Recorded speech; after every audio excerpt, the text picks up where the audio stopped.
Welcome to Manic Ramblings and Sober Thoughts, a podcast about men's mental health told through the eyes of a bipolar alcoholic in recovery. I'm Zachary Rose and I'll be your host.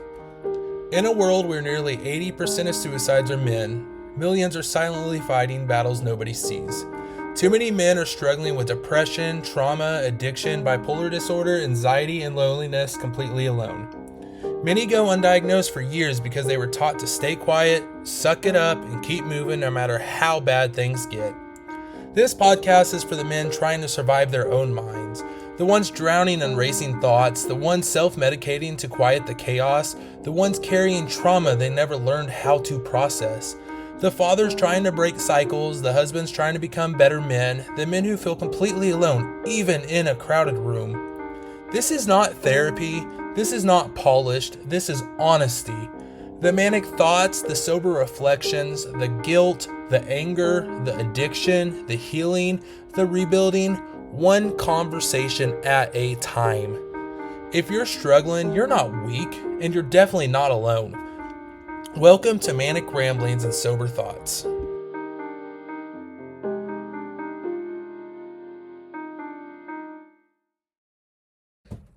Welcome to the very first episode of Manic Ramblings and Sober Thoughts.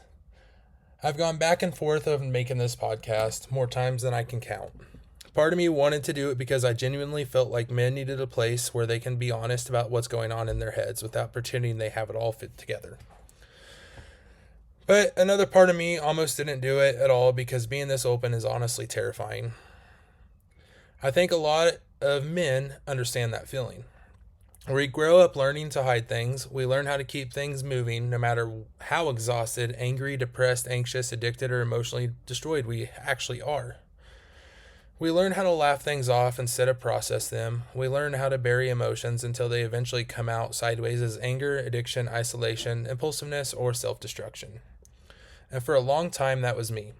I've spent most of my life trying to survive my own mind without really understanding what was happening inside of it.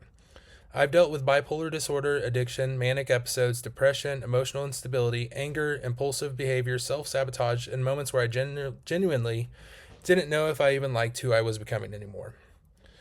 But what's been hitting me the hardest lately is realizing that so much of what I thought was normal growing up was not normal at all. I think when people hear the word trauma, they picture something obvious. Constant screaming, physical violence, chaos all the time, but trauma can also look quiet. It can hide inside unpredictability, manipulation, emotional instability, secrecy, addiction, guilt, and growing up feeling like you constantly have to manage everyone else's emotions just to survive. When you grow up in survival mode long enough, your brain starts to treat in survival behaviors like personality traits. You become defensive before vulnerable, reactive before emotionally safe, suspicious before trusting, detached before honest.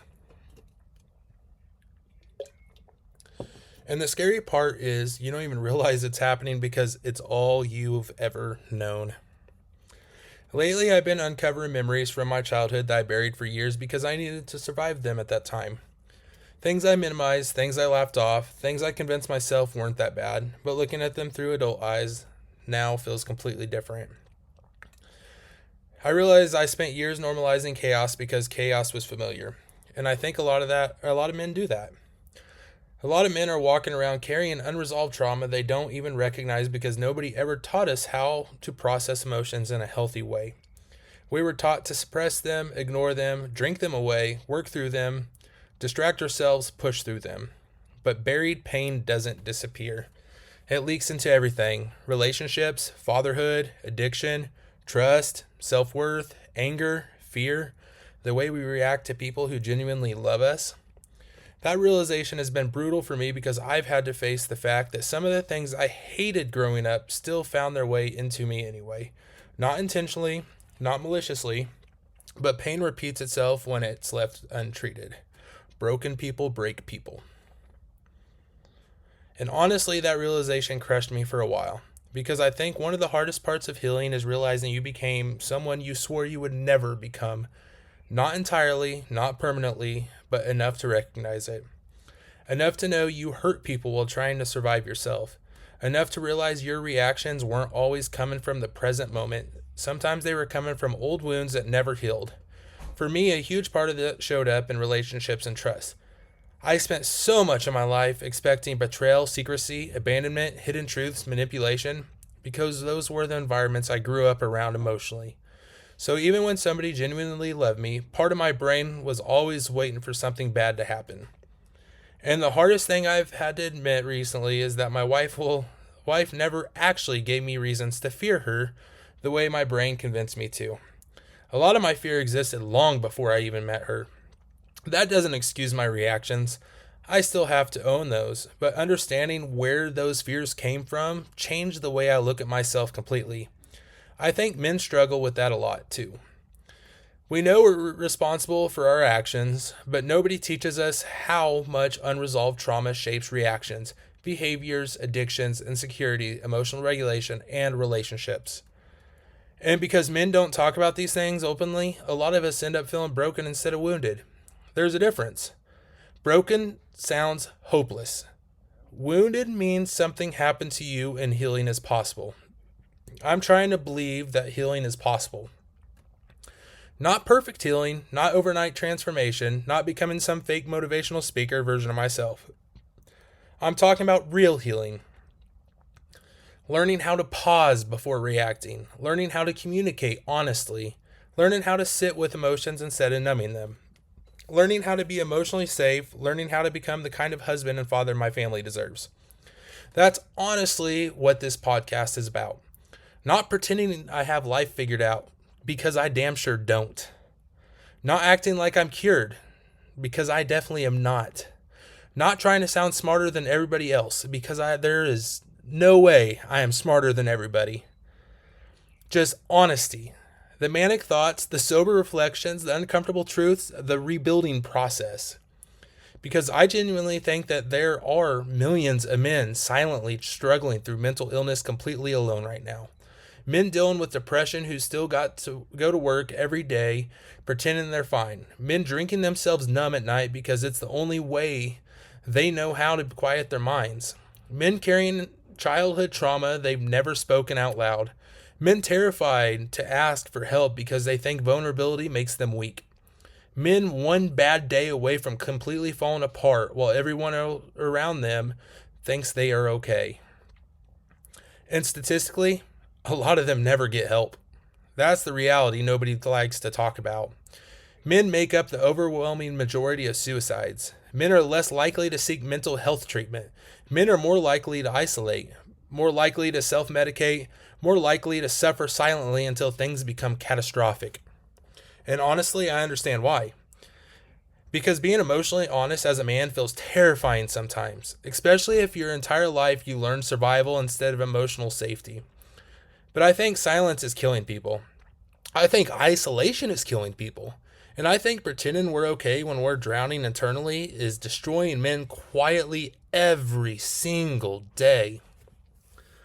That's why I wanted to make this. Not because I think I have the answers, but because maybe hearing somebody else say the things you're afraid to admit makes you feel a little less alone.